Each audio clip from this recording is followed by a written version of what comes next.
The Winchester rifle felt heavy in Elena Reyes's calloused hands as she crouched behind the weathered fence post, her heart hammering against her ribs like a trapped bird. Through the pre-dawn darkness she could see the shadowy figures moving among her cattle, at least 6 men, maybe more, working with the practiced efficiency of seasoned rustlers.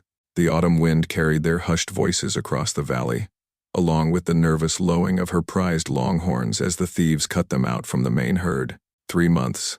That's how long it had been since the consumption finally claimed her husband Miguel, leaving her alone on the Double R Ranch with 200 head of cattle, a mortgage that grew heavier each month, and the growing certainty that certain men in Copper Ridge viewed a Mexican widow as easy prey. The rustlers had been testing her defenses for weeks, a few head missing here, a broken fence there, but tonight they'd grown bold enough for a major theft. Elena had learned to shoot during the Apache troubles 5 years back, when every ranch family had to be ready to defend themselves. Miguel had been patient with her, teaching her to sight down the barrel, to breathe steady and squeeze the trigger gentle-like. But Miguel wasn't here now, and the 15 cartridges in her rifle were all that stood between her family's legacy and financial ruin. She drew a shaky breath and raised the Winchester, sighting on the nearest rustler, a tall man in a black duster who seemed to be directing the operation. At this distance in poor light, it would be a difficult shot, but she had to try. The Double R had been Miguel's grandfather's ranch, built with blood and sweat and dreams of a better life for their children. She wouldn't let thieves steal that legacy. But as her finger tightened on the trigger, a new sound reached her ears, hoofbeats approaching from the south at a hard gallop.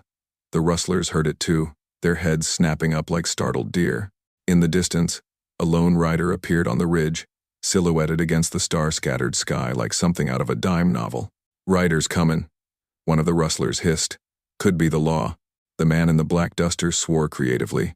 "Finish cutting out those steers. We ain't leaving empty-handed after all this work." But the approaching horsemen had already spotted them. A rifle cracked in the distance, and one of the rustlers' horses reared and whinnied. The shot hadn't been aimed to kill, it was a warning, a challenge thrown down in the universal language of the frontier. Elena felt a surge of hope mixed with confusion. Who would be riding to her aid at this hour? The nearest neighbor was old Frank Morrison, 10 miles east, and he was past 70 with rheumatism so bad he could barely mount his horse. The sheriff in Copper Ridge had made it clear that he couldn't spare men to patrol every isolated ranch, especially one owned by a Mexican woman whose husband was no longer around to contribute to his election fund. The lone rider thundered into the valley like an avenging angel, his paint horse's hooves striking sparks from the rocky ground. Elena could see him now, a tall man in faded denim and a brown leather vest, a Winchester rifle in his hands and a Colt revolver riding low on his hip. He rode with the easy grace of someone born to the saddle, and when he levered another round into his rifle and fired, the shot was precise enough to scatter the rustlers' horses without hitting the animals. "You boys picked the wrong ranch to rob tonight," the stranger called out, his voice carrying clearly across the valley. "Best mount up and ride out while you still can." The rustler in the black duster wasn't ready to give up so easily. "There's only one of you, mister, and 6 of us. Odds ain't exactly in your favor." Elena watched as the stranger dismounted smoothly and took cover behind a boulder, his movements calm and professional. "Well then," he called back, "I reckon we'll have to even them up some." His next shot took the black duster man's hat clean off his head, and Elena realized she was witnessing a master at work. The stranger wasn't shooting to kill, not yet, but each shot was a message, a demonstration that he could have ended any of their lives if he chose to. That's when Elena made her decision. Miguel had always said that courage wasn't the absence of fear but the willingness to act despite it. She rose from behind the fence post, raised her Winchester, and fired at the rustler trying to flank the stranger's position. Her shot went wide, but it served its purpose. Suddenly the thieves realized they were caught in a crossfire between 2 determined defenders. "There's another one," shouted a thin man with a scraggly beard. "We're caught between them." The stranger looked toward Elena's position, and even in the poor light she could see his grin. "Nice shooting, partner," he called. "Keep them honest while I work my way closer." Elena felt a warm flush at the praise, even as she worked the lever on her rifle and searched for another target. The rustlers were beginning to panic now, their careful plan dissolving into chaos as they found themselves outgunned and outmaneuvered by opponents who clearly knew what they were doing. The man in the black duster made one last desperate attempt to salvage the situation.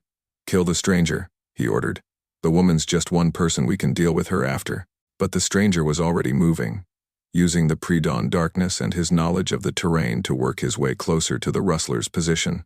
Elena watched in fascination as he seemed to melt from shadow to shadow, appearing just long enough to fire a shot before vanishing again. It was like watching a predator at work, graceful and deadly and utterly confident. When the stranger's next shot shattered the stock of a rustler's rifle, the fight went out of the thieves entirely. "This ain't worth it," the thin man declared. "Let's get out of here before someone gets killed."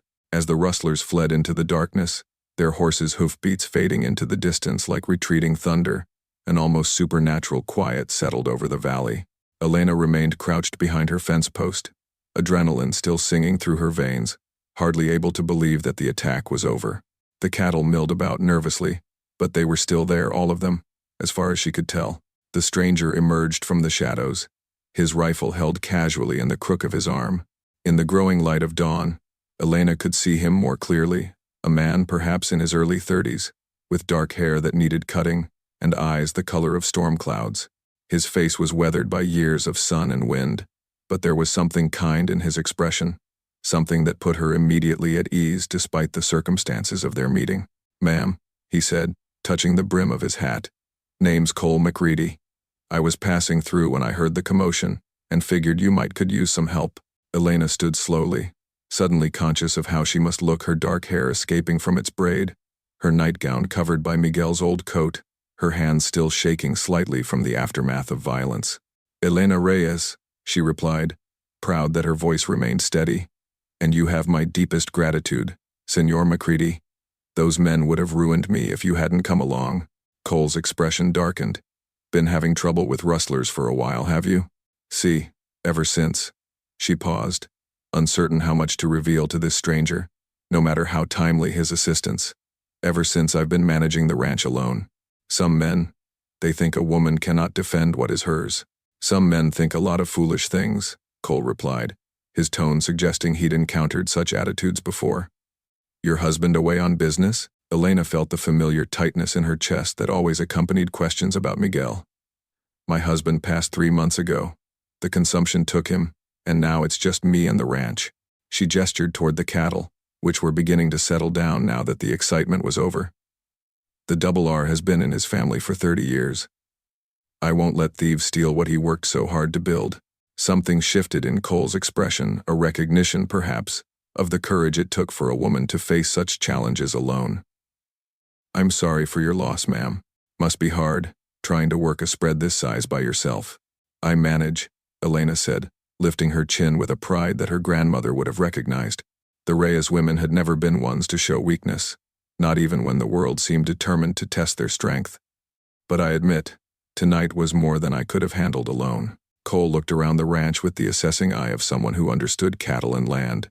Elena found herself studying him as well, noting the way he moved with economical grace, the careful way he held his rifle, the calloused hands that spoke of hard work rather than idle living.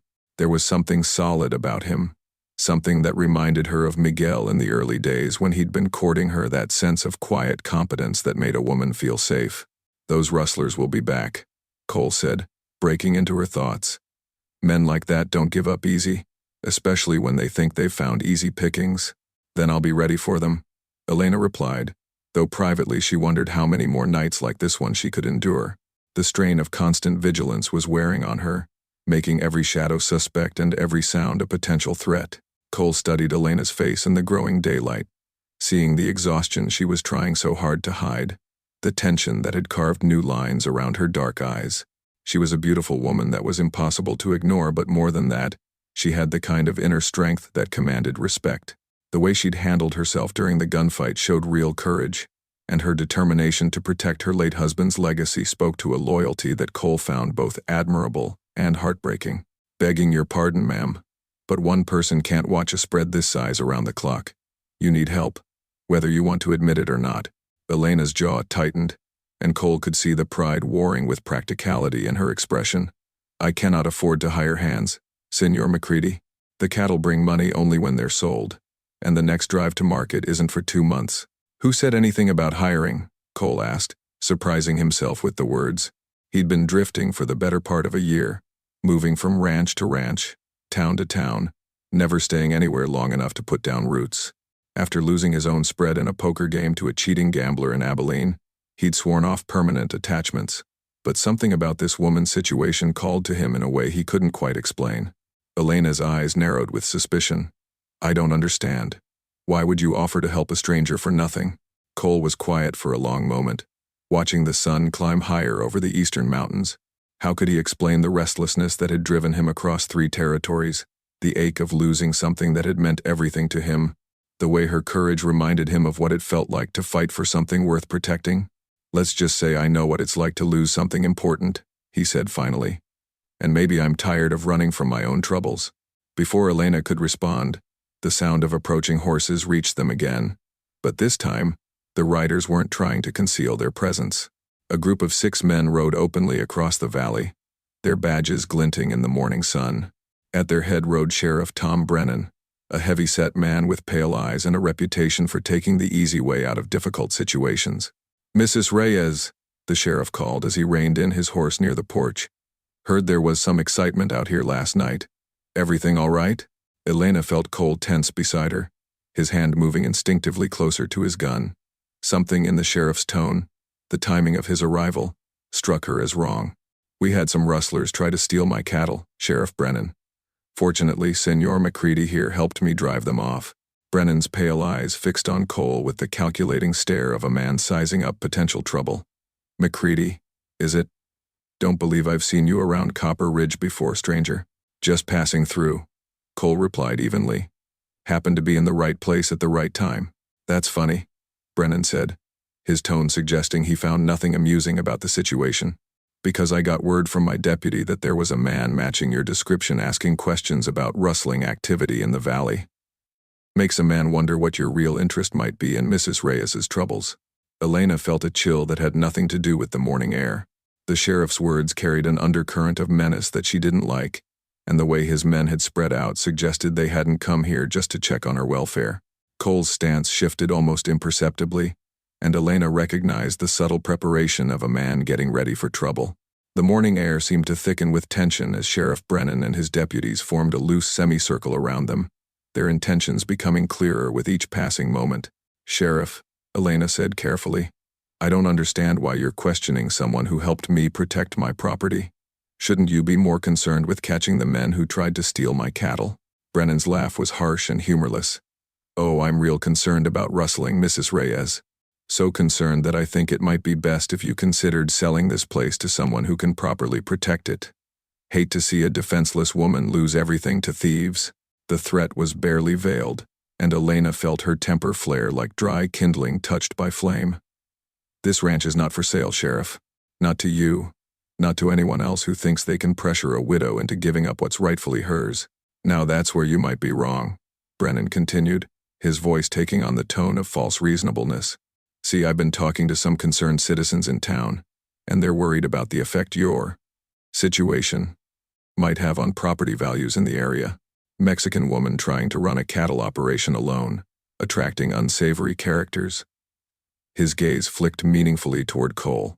Might be better for everyone if you took a fair offer and moved somewhere more suitable. Cole stepped forward, his movement fluid and dangerous. Sounds to me like the only unsavory character around here is you, Sheriff. Lady's made it clear she's not selling, so maybe you and your boys should ride on back to town. Brennan's face flushed red. You threatening a law officer, stranger? Just making an observation, Cole replied calmly.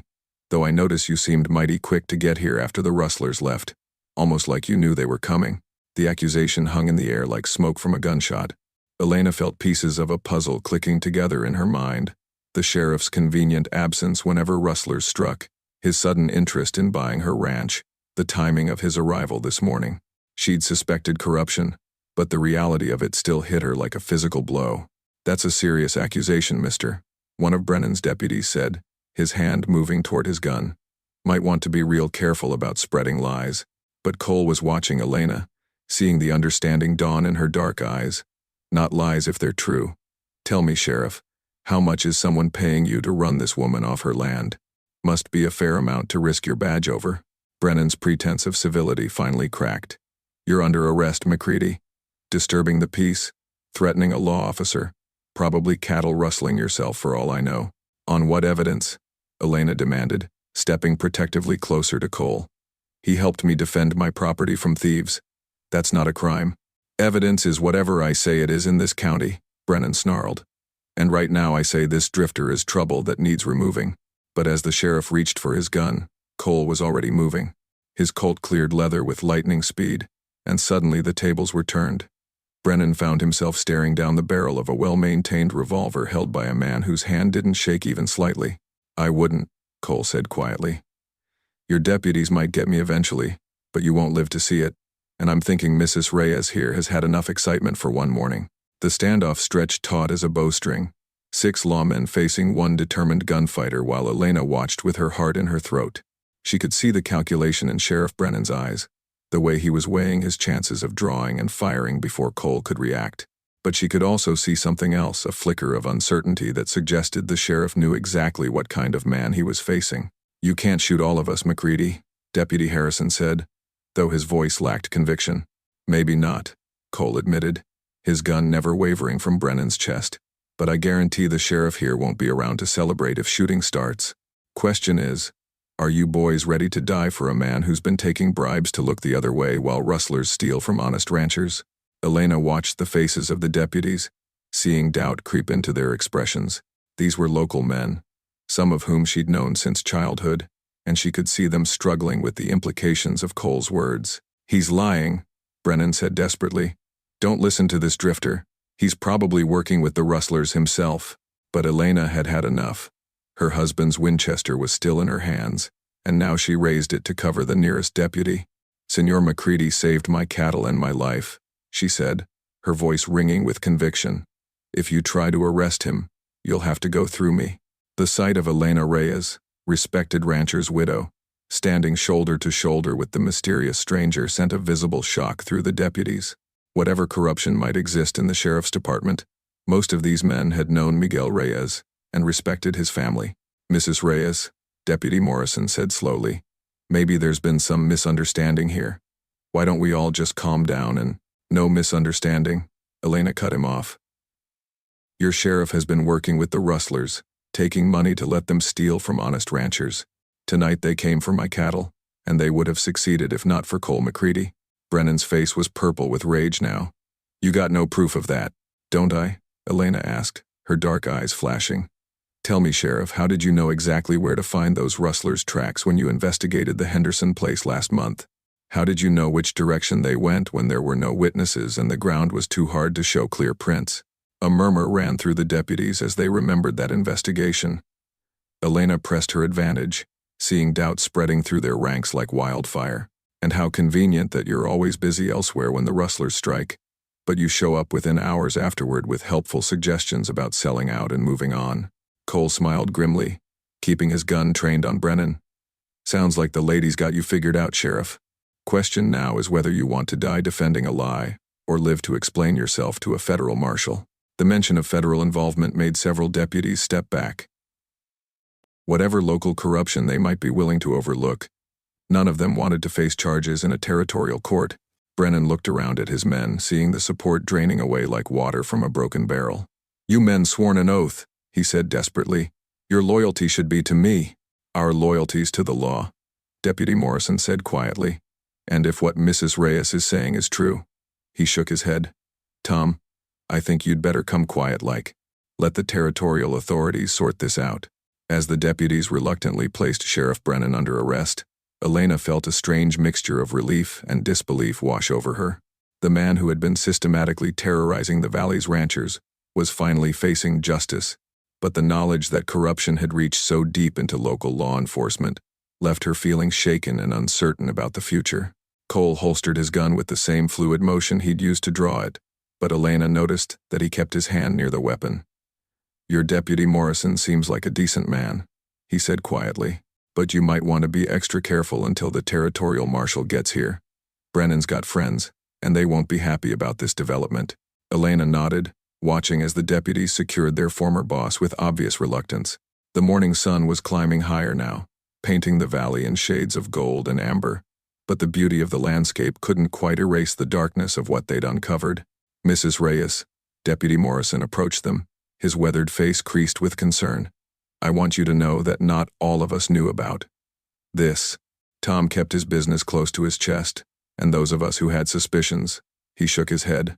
Well, we should have spoken up sooner.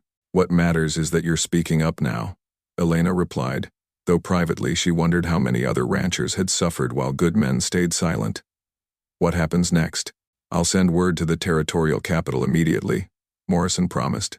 Until then, I'll take over as acting sheriff and post men to watch your ranch.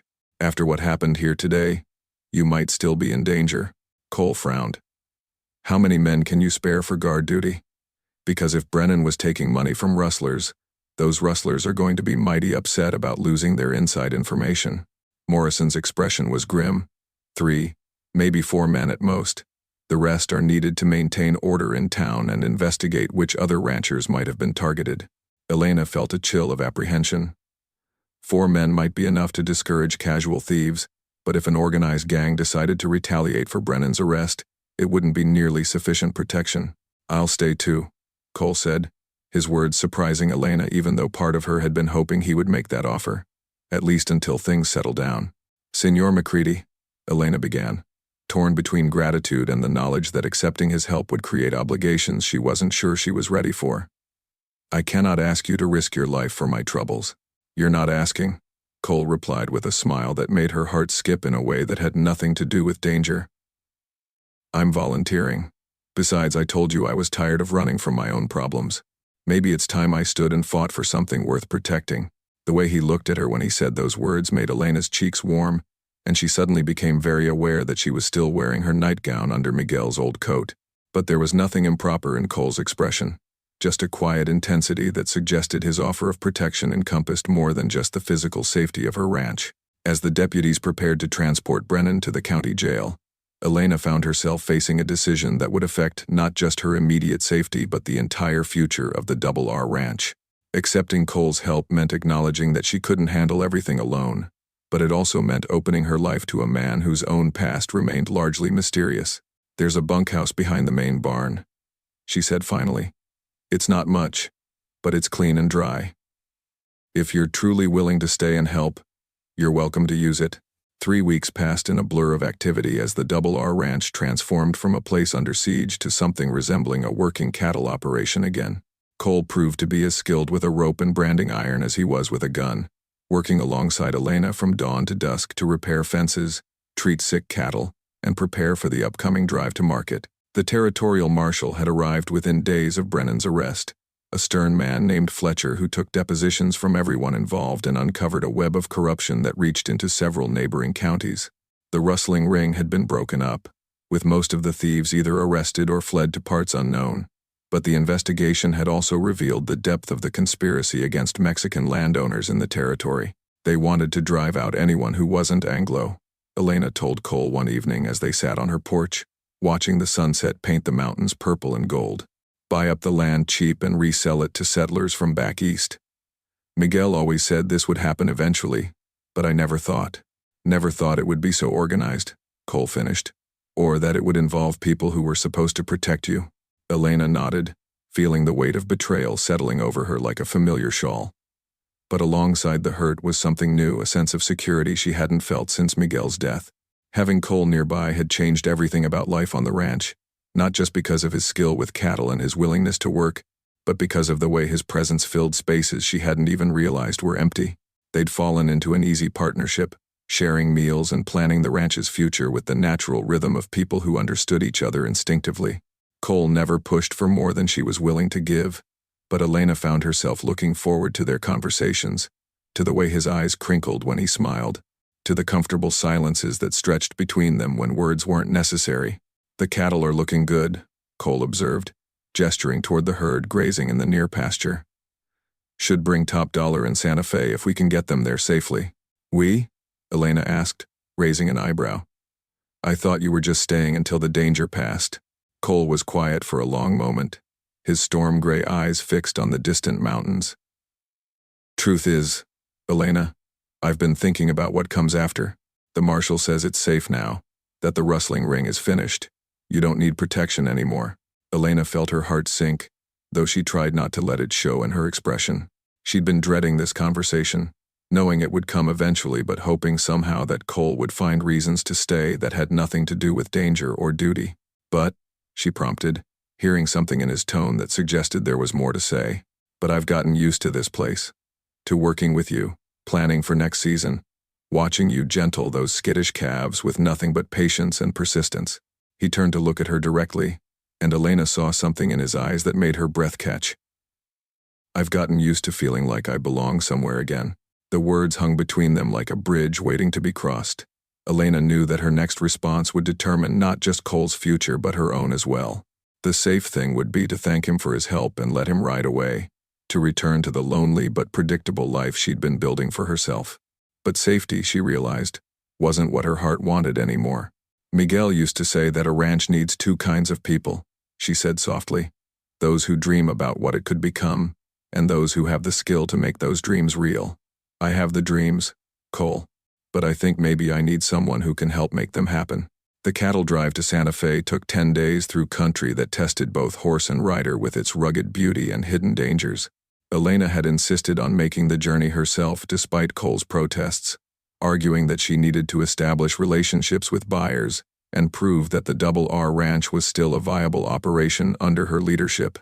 Cole rode point, his eyes constantly scanning the horizon for signs of trouble, while Elena brought up the rear with the chuck wagon driven by Old Pete, a grizzled former cowhand who'd known Miguel since childhood. The 200 head of longhorns moved steadily through mountain passes and across high desert, their hooves raising dust clouds that could be seen for miles. On the 7th day, as they made camp beside a stream fed by mountain snowmelt, Elena found herself reflecting on how much her life had changed since that night when Cole first rode into her valley. The woman who had crouched behind a fence post with a rifle, terrified and alone, seemed like someone from another lifetime. In her place was someone who could read the weather and cloud formations, who knew which cow was about to calve and which steer was trying to break away from the herd. But more than that, she'd rediscovered parts of herself that she'd thought were buried with Miguel. The way Cole looked at her across the campfire made her feel beautiful again, desirable in a way that had nothing to do with pity or charity. When he spoke about the ranch's future, he included her not as someone who needed protecting but as a partner whose opinions mattered. "Penny for your thoughts," Cole said, settling down beside her on a fallen log near the fire. The night air was cool at this elevation, and Elena found herself grateful for his warmth as he sat close enough that their shoulders touched. "I was thinking about that first night," she admitted. "How frightened I was, how certain I was going to lose everything Miguel had worked for." "You saved it yourself," Cole said firmly. "I just provided some extra firepower. The courage, the determination to fight for what mattered, that was all you." Elena shook her head. "It was us, Cole. We saved it together. And that's what I've been thinking about during this drive, how much better everything is when we work as a team." She turned to face him, seeing her own feelings reflected in his expression. The firelight played across his weathered features, highlighting the kindness in his eyes and the strength in the line of his jaw. He was a good man, she realized, the kind of man Miguel would have respected and welcomed as a friend. "Elena," Cole began, his voice rougher than usual, "there's something I need to tell you before we reach Santa Fe. Something about why I was really traveling through your valley that night." Elena felt a flutter of apprehension. "What do you mean?" Cole was quiet for a long moment, staring into the fire as if the flames held answers to difficult questions. "I wasn't just passing through. I'd heard about the rustling problems in the area, and I was looking for work. The truth is, I've been drifting for over a year, moving from job to job, never staying anywhere long enough to matter." "Why?" Elena asked, though part of her already suspected the answer. "Because I lost my own ranch in Kansas, lost it to a cheating gambler and my own pride, and I've been running from that failure ever since." His hands clenched into fists on his knees. "I told myself I was helping you because it was the right thing to do, but maybe I was really just trying to prove I wasn't the worthless failure I thought I'd become." Elena reached out and covered one of his fisted hands with both of hers, feeling the tension in his muscles. "Cole MacReady, you listen to me. Whatever happened in Kansas, whoever told you that you were a failure, they were wrong. The man I've gotten to know these past months is good and decent and hardworking. He's someone I trust with my life and my future." The cattle sale in Santa Fe exceeded even Elena's most optimistic projections. The longhorns were prime beef, well cared for and expertly driven, and the buyers competed fiercely for the privilege of purchasing the Double R's herd.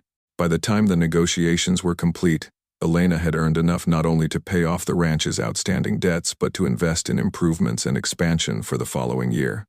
But the real success of the journey had nothing to do with money.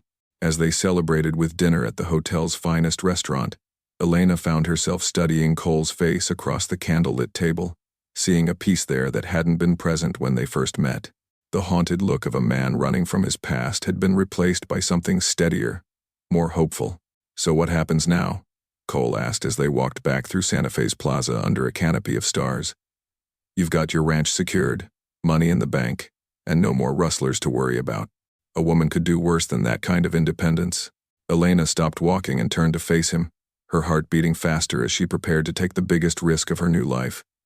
"I could do worse," she agreed, "but I could also do better. Much better, if the right partner was willing to stay and help me build something lasting." Cole's breath caught audibly. "Elena, are you saying what I think you're saying?" "I'm saying that I love you, Cole MacReady. I love the way you gentle horses and fix fences and make me laugh when I thought I'd forgotten how. I love the way you look at my dreams like they're not just possible but inevitable." She reached up to touch his face, feeling the slight roughness of his beard against her palm. "I'm saying that the Double R Ranch needs a good man to help run it, and I need a good man to share my life with." Cole's arms came around her then, pulling her close as his mouth found hers in a kiss that tasted of hope and new beginnings. When they finally broke apart, both were breathing hard, and Elena could see tears in Cole's eyes that matched her own. "I love you too," he whispered against her hair, "more than I thought possible. But Elena, you need to understand, if we do this, if we build a life together, I'm never leaving again. You'll be stuck with me through droughts and floods, good years and bad, all the way to the end." Elena laughed, the sound bright and joyous in the quiet plaza. "Promise?" "I promise," Cole said solemnly, "though I think I should probably ask you properly." To her amazement, he dropped to one knee right there in the plaza, taking her hands in both of his. "Elena Reyes, will you marry me? Will you let me spend the rest of my life helping you make your dreams come true?" "Yes," Elena whispered, then louder. "Yes, yes, 1,000 times yes." They were married 3 months later in the small church in Copper Ridge, with half the territory in attendance and the other half wishing they could be. Elena wore her mother's wedding dress, carefully preserved and altered to fit, while Cole stood proud, in a new black suit that made his gray eyes look like silver. Old Pete gave Elena away, and Deputy Morrison, now Sheriff Morrison, served as Cole's best man. As they exchanged vows in both English and Spanish, promising to love and honor each other through all the seasons of their lives, Elena thought about the night that had brought them together. A widow fighting desperately to save her heritage, a drifter looking for redemption, both of them finding something in each other that neither had expected. The Double R Ranch prospered under their joint stewardship, growing from a struggling cattle operation to one of the most successful spreads in the territory. Their children Miguel, named for Elena's first husband, and little Maria would grow up knowing that courage and love could triumph over any adversity, that sometimes the most dangerous nights led to the brightest dawns. And years later, when travelers asked about the beautiful ranch in the valley where roses grew alongside cattle and laughter echoed across the plains, old-timers would tell them about the night a widow took up arms to defend her dreams and found a love that would last forever. They'd speak of Elena and Cole MacReady, who proved that in the vast wilderness of the American frontier, the greatest adventures weren't always about riding toward the horizon. Sometimes they were about finding someone worth fighting beside, someone who could turn a house into a home and a dream into a legacy that would endure for generations. The wind still carried stories across the valley, but now they were stories of hope rather than fear, of love that bloomed as surely as wildflowers after rain, and of two hearts that had found their home in each other under the endless western sky.